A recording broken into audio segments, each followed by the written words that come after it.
Tao Te Ching, Chapter 13. This chapter is special because it makes a couple of statements and then it goes and explains what it means. This is, we haven't seen this in the previous chapters. So chapter 13 says, both favor and disgrace bring fear. Great trouble comes from having a body.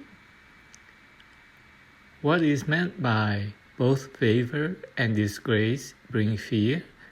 Favor leads to a fear of losing it, and disgrace leads to a fear of greater trouble. What is meant by great trouble comes from having a body? The reason you have trouble is that you are self-conscious. No trouble can befall a self-free person. Therefore, surrender your self-interest.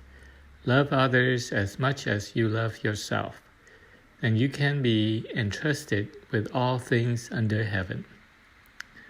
Okay, so this chapter sounds very idealistic to me. It says, favor leads to fear of losing it. That makes sense.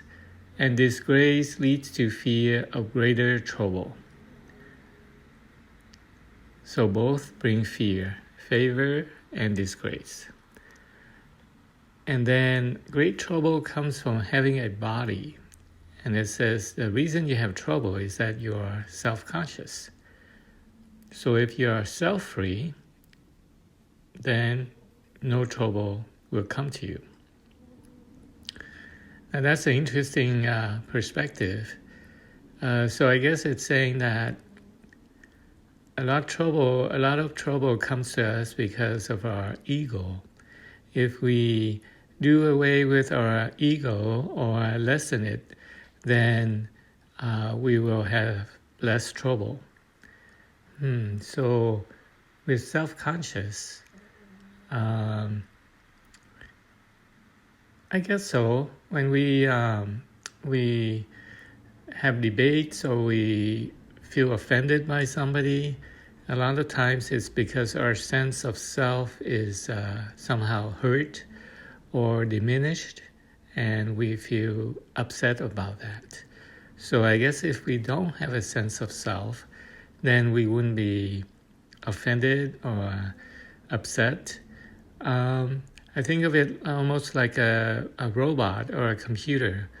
I guess there's a debate currently or ongoing debate about whether computers will take over the world, and that is artificial intelligence, and how it could be better than humans. It's already playing chess better than humans, playing the game of Go better than humans.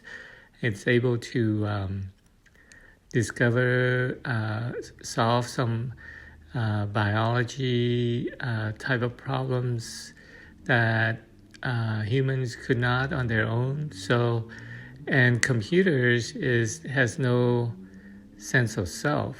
So it wouldn't be offended if we say something to it, or, it wouldn't be self-conscious. But to be human is to be conscious.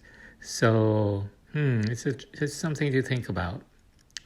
And then at the end, the chapter here, it says, surrender your self-interest. Love others as much as you love yourself.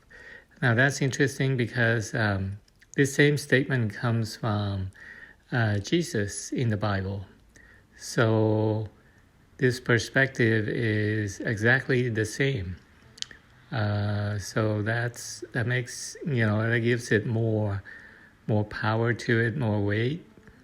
And then it says, then you can be entrusted with all things under heaven. So if you're able to love others, then you can be entrusted with all things.